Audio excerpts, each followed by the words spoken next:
Olá, eu sou o Carnaval. Seja bem-vindo a mais um episódio de IF Carnacast. Este é o segundo episódio de IF Carnacast e hoje iremos entrevistar a carnavalesca Flávia Pacelli. Eu estou aqui com a Flávia Pacelli, que fala, e a gente vai conversar então sobre a história dela no carnaval aqui de Joaçaba e Erval do Oeste. Flávia, obrigado pelo teu tempo, né, pela tua entrevista aqui. Eu gostaria de saber, assim, que tu contasse um pouco da tua história, né, da tua infância, não sei se tu é daqui de Joaçaba, de Erval, da região. Bom dia, Humberto. É uma satisfação, então, te dar essas informações, né, dessa entrevista. Então assim, ó, não, eu não sou catarinense, eu sou do estado do Rio Grande do Sul. Eu nasci na cidade de Caiçara e me criei em Porto Alegre, né?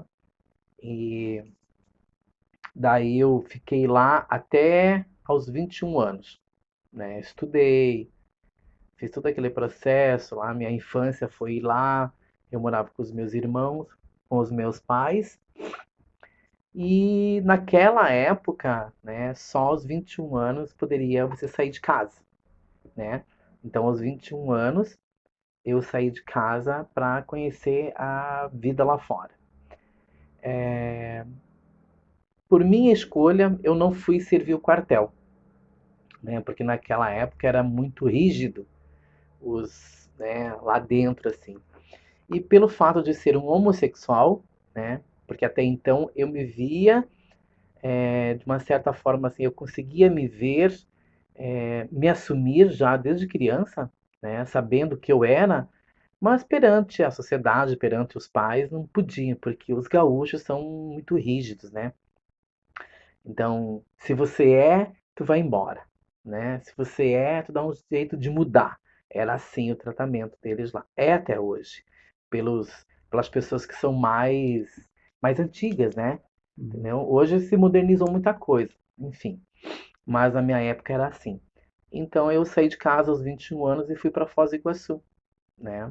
Daí lá sim, lá eu trabalhei como estilista, como costureiro, e sempre usando o meu nome civil, né?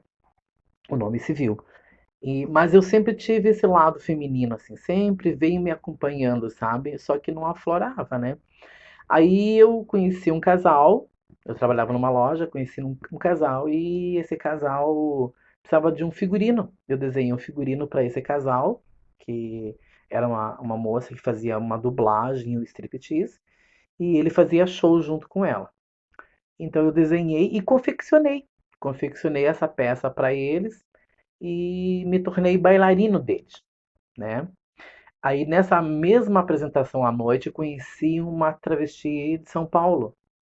Foi uma casa noturna lá em Foz do Iguaçu. E daí eu me vi no palco, né? No lugar dela. Daí eu falei pro Flash. Hoje o Flash não tá mais entre nós, né? Ele já é falecido. Eu gostaria muito de fazer esse trabalho. O trabalho de transformismo. Aí eu Uhum. fui aflorando essa coisa de botar para fora o meu lado feminino com o transformismo, né? Então eu ganhei nomes femininos, vários, né? Até chegar a Flávia Pacelli, que é uma história, dá um livro praticamente. Então, daí nasceu esse lado. Eu sempre tive sempre tive um lado artístico, sabe? Mexer com costura, com desfile, com moda, com arte, com pintura, com dança, né?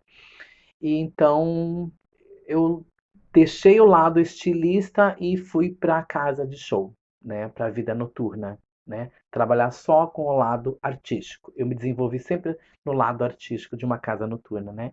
Já fui diretora de casa noturna, coreógrafa, fui para São Paulo, uma das melhores casas em São Paulo, enfim, tem um currículo bem bom, sabe, bem legal. E aqui, chegando aqui em Erval do Oeste, eu vim através de uma casa noturna, né? E então eu olhei e vi algumas coisas aqui da Unidos Europa, mas não estava entendendo o que que era aquela águia aqui na frente, sabe? Uhum. E daí eu perguntei o que que é aquela armação de aquele bicho lá. Daí falaram, é uma águia de uma escola de samba e tal. Mas foi embora, né? Passou, vi no ônibus, que eu tava dentro de um ônibus coletivo e foi embora. Aqui na ponte de cima. E daí, uma das moças que estava gerenciando uma casa noturna aqui me chamou. Eu estava em Florianópolis, me chamou para fazer um trabalho de figurino, de criação de figurino, porque ela ia desfilar nessa escola de samba. Daí eu vim de lá especialmente para fazer o figurino dela. E eu acabei caindo na Unidos do Herval, sabe? Isso já faz tempo. E isso foi em 2002, né? Foi em 2002. Mas eu já conhecia Joaçaba em 97, 98. As passagens, né? Quando o transformista começa a trabalhar com show, ele começa a viajar, casas noturnas, fazendo contratos, né? Uhum. Entendeu? Então eu acabei caindo aqui, fiz um contrato em Joaçaba, numa casa noturna de Joaçaba. Daí viajei, voltava, viajava. Então, assim, entre Rio Grande do Sul, Paraná e Santa Catarina, eu viajei em 77 cidades, né? Eu fui duas vezes para fora do país, fui para Argentina, fui pro Paraguai, fui até é, Rio de Janeiro, São Paulo, né? Também viajando com shows. Inclusive essa casa noturna é de São Paulo, maravilhosa. Então, daí todo mundo fala, né, que você bebeu a água do Rio do Peixe, você acaba ficando. E eu acabei ficando por aqui, né? Isso É. em 2002. Daí, em 2002, a minha participação foi fazendo lá nesse barracão, né, antigo que tinha ali, fazendo essa fantasia para essa moça de uma casa noturna que ela gerenciava. Então, eu fiz o figurino dela e fui mostrando meus trabalhos artísticos, os desenhos, perguntava quem desenhou, enfim. E fui mostrando fantasia de carro alegórico e tal. Daí, uma, uma colega minha falou assim: se eu me candidatar a presidente da escola, eu vou te convidar para ser carnavalesca. O nome dela se chama Iria Mateve. Aí, a Iria Mateve se candidatou, ganhou a eleição e ela me fez o convite. Então, a minha estreia foi em 2005 aqui na escola, né?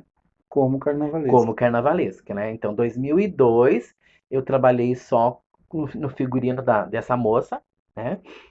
E desfilei. Daí, 2003, a Unidos não foi para a Avenida. Daí, 2004, voltei a trabalhar de novo em figurinos, né? Para desfilar. Trabalhei em carro alegórico, fazendo fantasia. Que daí eu conheci a Iria Mateve, que foi presidente Entendi. da escola, né? Porto Alegre é uma cidade que tem um carnaval de escolas de samba bastante desenvolvido, né? Você tinha alguma experiência com carnaval lá? Não, lá só foi mesmo moradia e estudo, né? Lá só foi isso, né? Como um menino adolescente, né? Então Então, não tinha nada, nada, nada, nada, nada, nada. o teu contato com o carnaval foi através da Unidos. É, com o carnaval. Mas acontece o seguinte, Humberto, que como eu fui para Foz do Iguaçu, lá apareceu, entendeu? Eu tinha alguns amigos gays que diziam, olha, o carnaval a gente sai montada. Eu disse, sai o quê? Montada. Mas vocês montam em cavalo? Bem, eu não estava entendendo, né? Para mim era tudo novo. Montada não, é se arrumar. Ah, tá. Daí eu saí no carnaval com eles, montada na avenida, né? Aí comecei a desenhar algumas fantasias para eles também, né? E até a história de como eu comecei a fazer com figurinos lá atrás também foi lá em Palmeira das Missões, no interior de Porto Alegre. Foi muito legal. Tive passagem por Passo Fundo. Então, não é que ele falar, mas daria um livro assim, bem, bem grosso, sabe? Então, assim, né, lá em Foz do Iguaçu, como estilista, né, trabalhando como estilista, eu conheci os amigos cabeleireiros, né? E a gente formou um grupo para sair na avenida, né? Formamos uma ala de 20 cabeleireiros. E eu como estilista deles. Aí, numa dessas, eu conheci uma mulher que tinha uma escola de samba, que veio atrás de mim. Aí a gente foi para a escola de samba. Eu desenhei toda a escola de samba. Tive minha primeira premiação como carnavalesca lá. Isso em 1991, sabe? 91. E daí também fui estilista de um teatro, Plaza Foz. Então, sempre envolvida com arte, né? Certo. E daí aqui aqui. Então foi por causa dessa moça, né, que me chamou, que me trouxe, que dela disse assim, vai lá na Unidos e pega o meu figurino para você criar. Daí que eu conheci esse pessoal aqui. Bom, o trabalho como carnavalesca é muito mais do que a criação de figurinos, né? Existem uma série de outras coisas que o carnavalesco ou a carnavalesca tem que desenvolver. Você poderia explicar como você faz esse trabalho? Então, na verdade, eu, a história que eu te conto é a seguinte: eu cheguei aqui fazendo fantasias, criando fantasias a partir do tema que eles me davam na mão, né? Flávia, a gente precisa de uma fantasia de rumbeira, então eu desenhava uma rumbeira. Flávia, eu preciso de uma fantasia de goleiro, então eu criava um goleiro diferente do goleiro que está Uhum, no campo de futebol, né?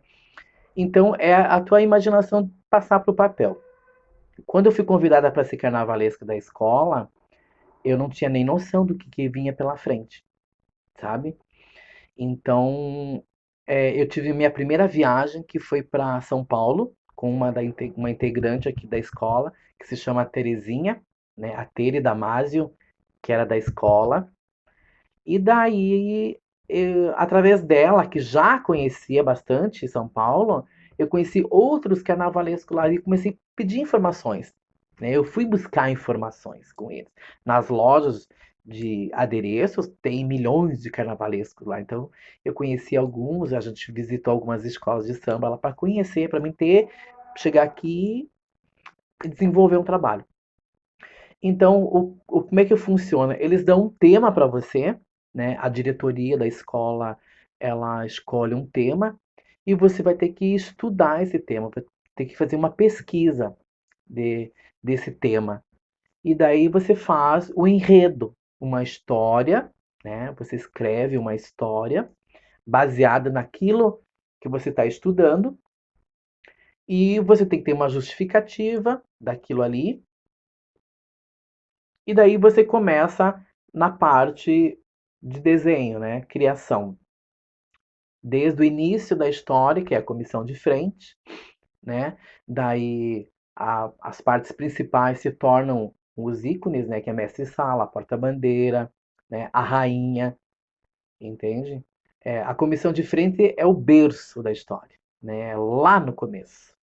E então é uma história que é contada na avenida através desses figurinos, né? Então já tem que criar em cima da história, dando uhum, bem certinho a sequência. Daí as partes principais e secundárias vão para mestre sala e porta-bandeira, como eu te disse, rainha, comissão de frente, alegorias que vão em cima do carro, o próprio carro fazendo, né, o complemento, e o restante da história se tornam alas. Então você conta a história, né? Algumas pessoas na avenida, quando fala texto, do enredo tal, que vem entrevistas, né? Se conta o que se passa, né? O que vai ser contado, né? Então é resumido rapidamente. Então, algumas pessoas são leigas no assunto, vê a escola, qual é a mais bonita, papapá, aquela coisa toda. Mas os jurados não. Os jurados já sabem, do começo ao fim, o que se trata aquela escola. uhum. Então, o carnavalesco tem essa determinação de desenvolver tudo certinho, entendeu? Porque assim, né, se falando de notas, as escolas entram com a nota 10. Todas as escolas entram na avenida com a nota 10. Aí, conforme vai perdendo ponto, vão tirando. Aí vai ficando, né, aquelas notas ali. Mas a criação, por exemplo, que agora eu vou falar para você, é de você fazer pesquisas, você não pode fugir, né? Fugir da história. Tu tem que fazer um figurino de acordo com aquele tema, que você está sendo julgado através daquele tema ali. Certo. Qual é a parte mais difícil de montar a escola, preparar o carnaval, desenvolver o enredo? Olha, uma parte muito complicada é você dar a dinâmica certinha, né? Não pode ter erro no, na história, entende? Você tem que Uhum, estudar bem certinho o tema que você vai falar, né? qual o tema que é dado para você. Você não pode nem tirar, deixar de fora e nem acrescentar uma coisa que não é. Ou você pode criar em cima daquilo ali e estilizar aquilo ali, né? Aquela figura que está ali. Você pode estilizar. Porque até mesmo o enredo é um quesito. Ele está sendo avaliado. Por isso que os jurados sabem de tudo. São 10 quesitos, né? Uhum. Enredo, harmonia, bateria. Então, né? Aquele enredo, aquela história está da maneira que é contada, ela é avaliada. Então não pode ter erro, né? Então é difícil ali. Também é difícil a parte de criação em figurino e montagem, se não é difícil, né? Tem suas complicações, tem o blá blá blá, diz que papapá, aquelas coisas que acontecem nas escolas, né? Mas uma parte muito importante é na montagem da escola no dia, entendeu? Que daí são as pessoas responsáveis dentro dos setores. A escola é dividida em 5, 6, 7 ou 8 setores, né? E essas pessoas se chama coordenadores. É eles que vão levar a escola para a avenida, entende? É eles que vão cuidar da sua ala, da sua alegoria, né? Para que ande bem certinho. Não pode sair nada. Então, às vezes erra ali porque tem alguns coordenadores que, em vez de ficar cuidando do seu trabalho, eles ficam batendo foto e, né, dando atenção para outras pessoas e fulano dando tchauzinho na avenida e esquece da sua aula que fulano caiu a cabeça e esqueceu de juntar. É meio ponto ali, né? Tantos tirado, o jurado olhou, né? Tirou. Tem que estar tudo certinho, ó. O mesmo sapatinho para 50 pessoas, a mesma cabeça, a mesma roupa, todos eles têm que estar cantando, têm que estar alegre, então ele tem que cuidar, entendeu? Então Uhum. a prioridade, né, é essa evolução, que são essas pessoas responsáveis dentro da escola, né? E o presidente e o carnavalesco são as únicas duas pessoas que podem sair lá do começo da comissão de frente e até ao fim da escola. São as únicas duas pessoas que podem transitar. O resto não pode transitar, né, dentro da escola. Certo. E quando você desenvolve um enredo, assim, tem algum momento que você pensa que essa ala, esse setor, essa fantasia, essa é a que eu mais gosto de criar. Tem a preferida? Sempre tem. Sempre tem, porque a gente faz o seguinte: no momento da criação, Humberto, você cria, né? Que eu falo assim: agora eu desenhei um figurino, vou fazer outro figurino. Aqui eu tenho um estado de espírito e aqui eu tenho outro, entendeu? Para cada figurino criado, você tem um estado de espírito. E aquilo talvez possa chamar mais a tua atenção, entende? Eu gosto de criar tudo, né? Mas eu tenho paixão fazer mestre-sala, porta-bandeira, que eu adoro de paixão fazer. Os destaques e que são as composições que vão em volta do carro, né? Que nem aqui o carro tá aqui estão as composições, né? E aqui tem o destaque central. Então também a gente dá muita atenção para isso. Para esse, porque Uhum. ele complementa todo o carro, entende? Então, claro, tem as suas exceções, sim.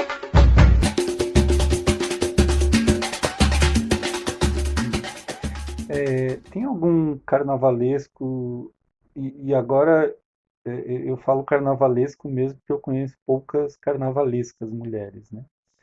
Tem algum carnavalesco que te inspira? Alguém cujo trabalho você olha e pensa, nossa, eu gostaria de ter feito isso? Olha, eu comecei lá atrás, né? Para você ter uma ideia, né? Antes de se falar de carnavalesco, eu falo de dois estilistas que também já não estão mais aqui, né? Que é o Clodovil e um baiano. Eu não lembro o nome dele agora, é um baiano. E então eles tinham um programa de televisão. Depois eu lembro e passo para você o nome desse baiano, desse estilista, né? Então foi ali que tinha minhas inspirações. Quando eu comecei a trabalhar com carnaval, era para mim Clóvis Bornai, né? É um carnavalesco do Rio de Janeiro também. E daí ele criava fantasias lindíssimas, porque ele desfilava no Clube Glória, se não me engano, né? Os Dos concursos. concursos, né? Evandro de Castro e Lima. Eu sempre fui do luxo, eu sempre gostei do luxo, sabe? Então sempre era bordado, furando os dedos, passar noites bordando. Eu comecei assim, Humberto, fazendo fantasias bordadas. Eu não conhecia cola quente. Fui conhecer cola quente aqui. Aqui no, quando eu comecei a trabalhar com carnaval, né? Em escola de samba. Quando eu fazia figurinos, né? Porque até mesmo o meu trabalho como estilista era desenhar noiva, vestidos de festa, então, lá nos anos 80 e 90, os cursos eram tudo com agulha e linha. Eram tudo bordado, entendeu? Uhum. Né? Tudo feito à mão. E aqui não, hoje é tudo com cola, né? Se quer fazer um figurino com pedraria, bordado, pode fazer, mas leva tempo. Mas em 2, 3 dias você faz uma fantasia belíssima também, né? Então, a minha inspiração, o começo de tudo para mim foi Clóvis Bornai, Evandro de Castro e Lima, que são carnavalescos, entendeu? Mas na atualidade tem outros sim, né? Tem outros carnavalescos, tem um da.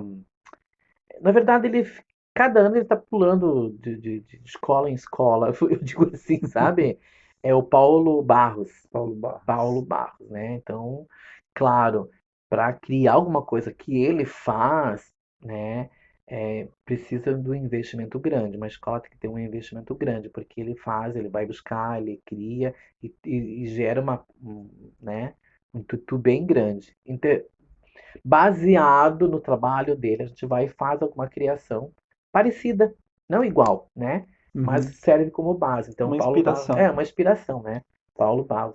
E ali tem outros, né? Tem o da Beija-Flor, o Laíla, que recentemente ele faleceu, né? Tem a, a carnavalesca Rosa Rosa Magalhães Magalhães. também, né? Que eu procuro sempre nas revistas ver os trabalhos dela, assisto os vídeos, né? De carnaval.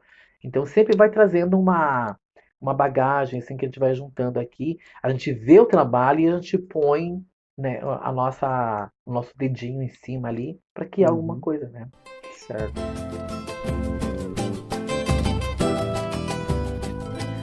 É, o, o, o ambiente do carnaval, da escola de samba, e aí a gente está falando mais especificamente daqui mesmo, né?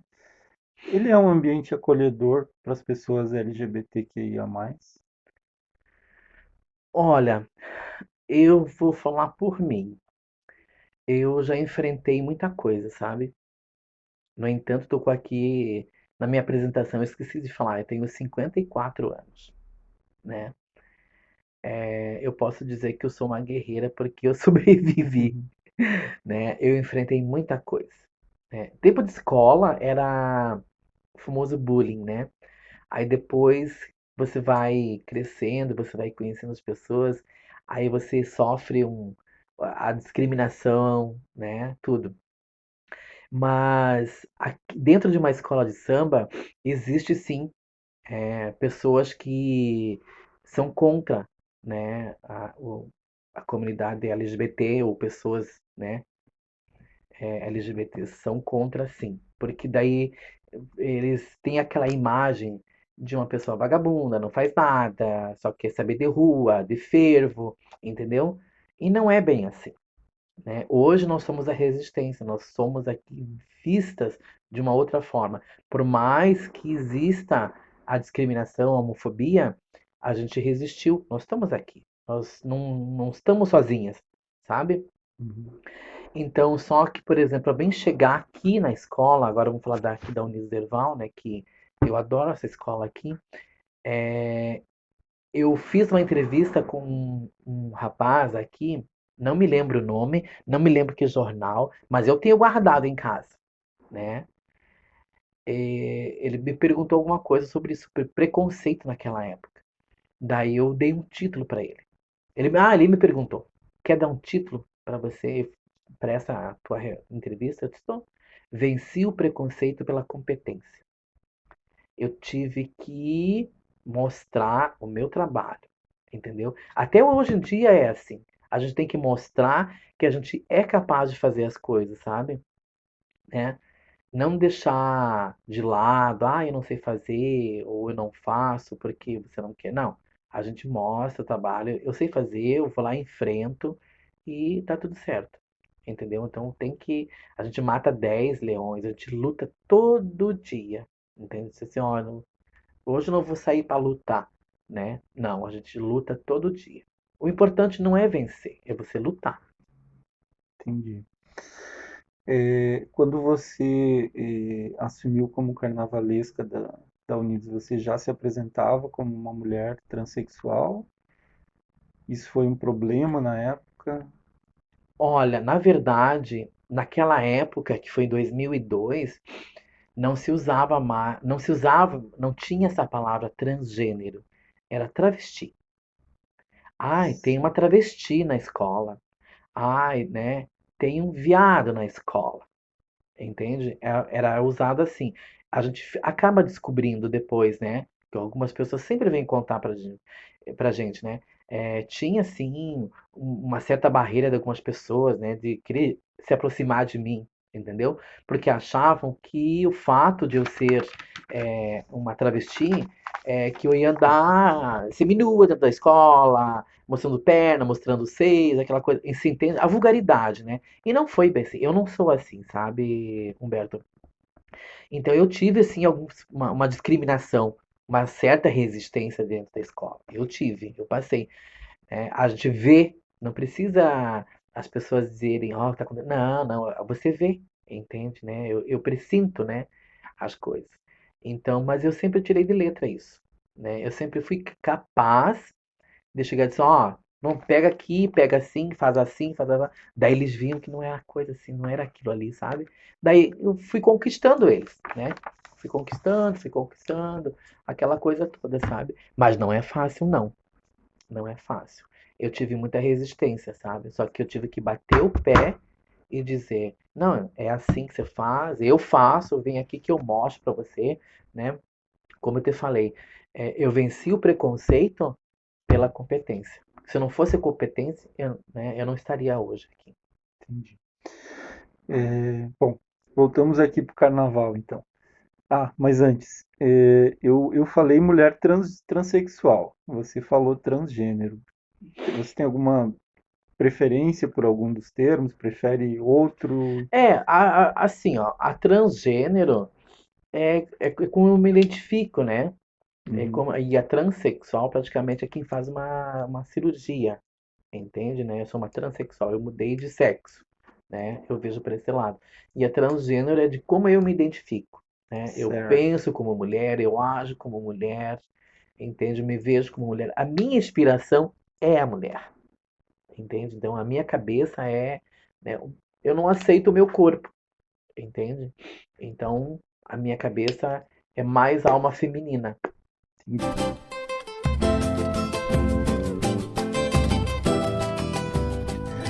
E agora sim, voltando para o carnaval. A escola recebeu o sinal, vai começar o desfile. Como é que é esse momento para ti quando do desfilar o enredo que você produziu?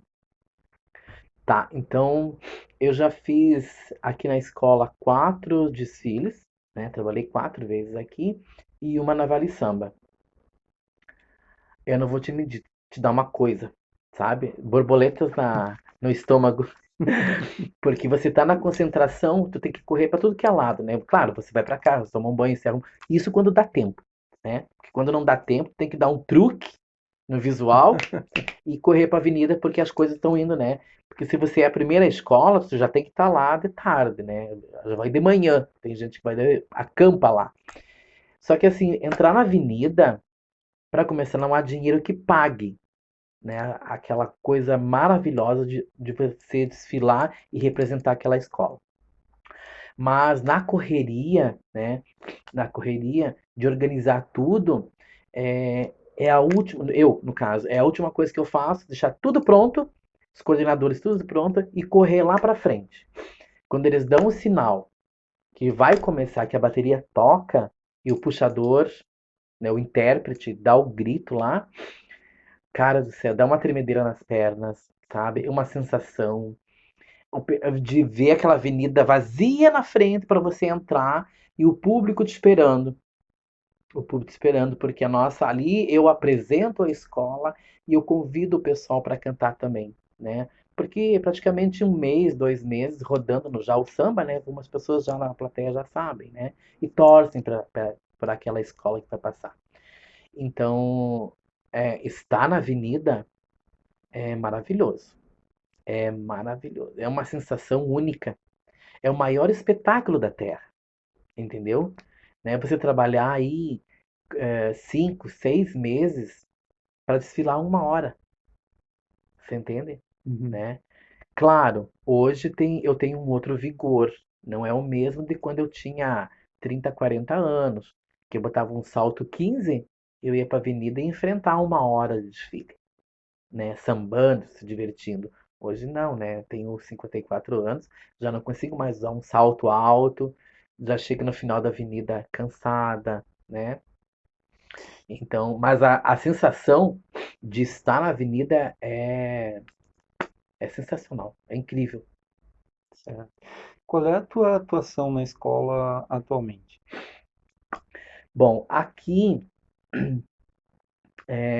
na verdade, Humberto, eu morei de 2002, não, de 2001 a 2008, eu fiquei em Erval do Oeste. 2009 a 2014, eu fui trabalhar como carnavalesca em Itá, Uhum. que era um bloco de carnaval. Lá eu criei, né, junto com o pessoal de lá, uma liga de carnaval e transformei os 3 blocos em 3 escolas de samba. Né? Isso está registrado lá. E fui carnavalesca de 2 escolas lá. Né? A Foliões do Lago e o Zomba, que hoje é Kizomba. E daí fiquei 7 anos lá. Depois eu voltei para cá. Né? Eu voltei em 2014, aí até 2019. 2019 eu casei com um rapaz e fomos para Rio do Sul. Eu fiquei 1 ano e pouco lá. E 2019 eu fui carnavalesca da Vale Samba, né? Então, sempre trabalhando assim, com esse trabalho de desenvolver enredos e criação de figurinos. Quando eu me separei do rapaz, lá em Rio do Sul, que eu voltei para cá, eu trabalhei numa empresa aqui de aluguel de vestidos de noiva e festas, né? Aqui em Erval do Oeste, na Belle de Jour.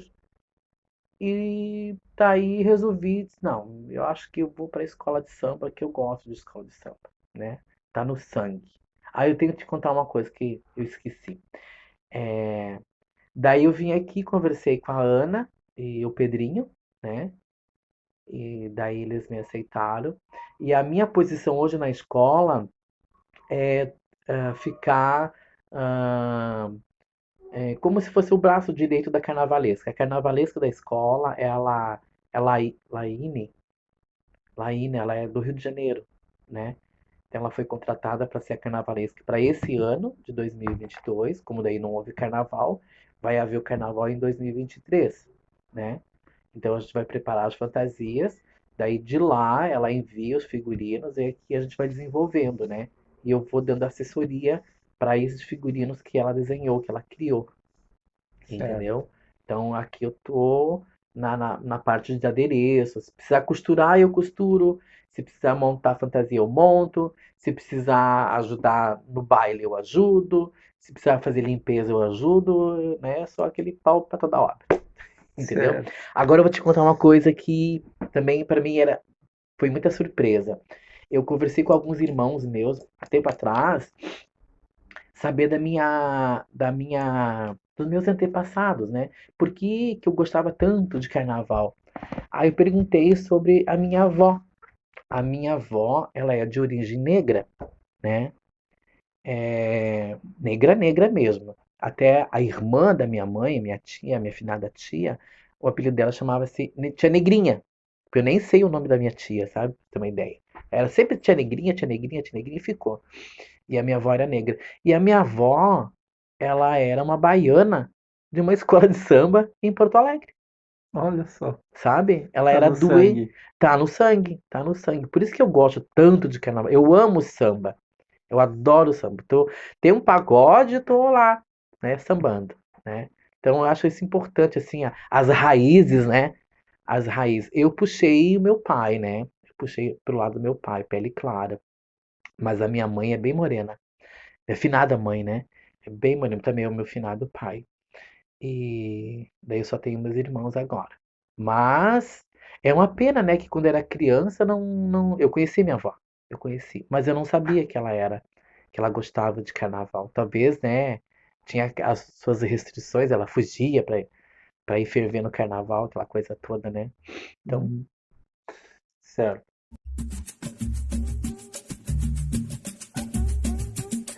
É, assim, a gente gostando ou não, a referência de carnaval do mundo é o Rio de Janeiro, né? eu berço. As escolas cariocas são realmente um espetáculo acima de qualquer outra coisa, né?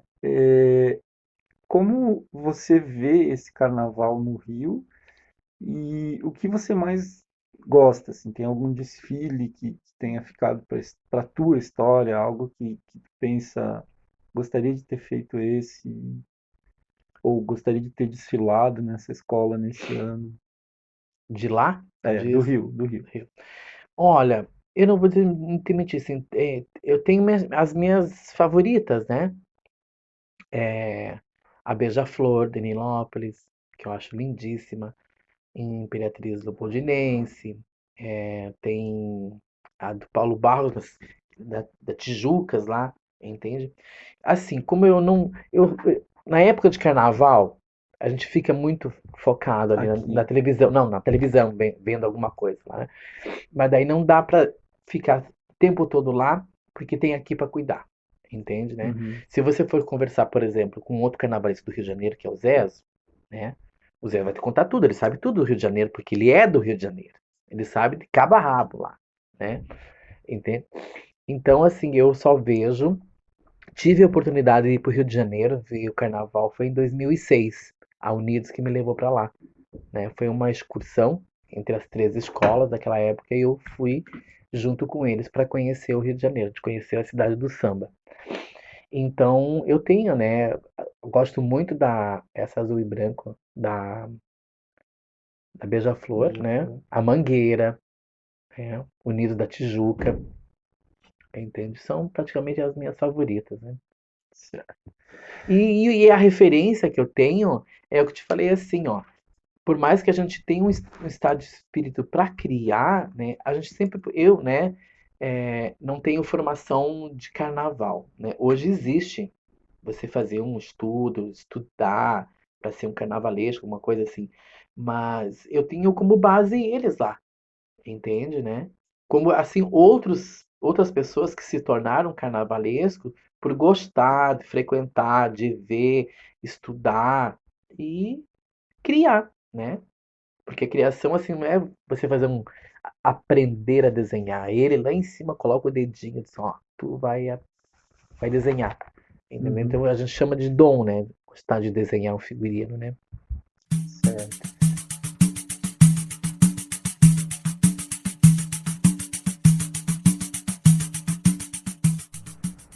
Flávia, a gente está encaminhando para o final da entrevista. Eu queria saber como você vê o futuro do Carnaval de Joaçaba e Erval do Oeste. Olha, eu sou eu gosto de ser uma pessoa bem otimista, certo? Então, é como diz a cantora Alcione, não deixe o samba morrer, né? Eu até fiz uma vez uma apresentação aqui, homenageando o carnaval sobre isso, né? A gente não deve deixar o carnaval morrer, né? Mas assim, eu acredito que ano que vem haverá sim carnaval, né? E seguindo nos próximos anos, né? A gente sabe que sempre os recursos financeiros vêm das prefeituras, né? Que Uhum, vêm das capitais, enfim. Mas eu acredito que né, terminando essa pandemia, né, praticamente, que a gente possa voltar ao normal e a gente viver esses momentos únicos, né, que, como te falei antes, é um espetáculo único da Terra, né, o maior espetáculo da Terra é o Carnaval, né. Então eu vejo que daqui para frente possa as coisas ficarem bem melhores, né, do que estão. Então é isso aí. Ok. Então, agradeço teu tempo, Flávia. Obrigado pela entrevista e sucesso na preparação do próximo carnaval. Claro. Esse episódio teve a participação das seguintes pessoas: Humberto, que ficou responsável pela entrevista, o João Sezimanski, que foi responsável pela edição, e Júlia Leal Nunes, responsável pelo feedback.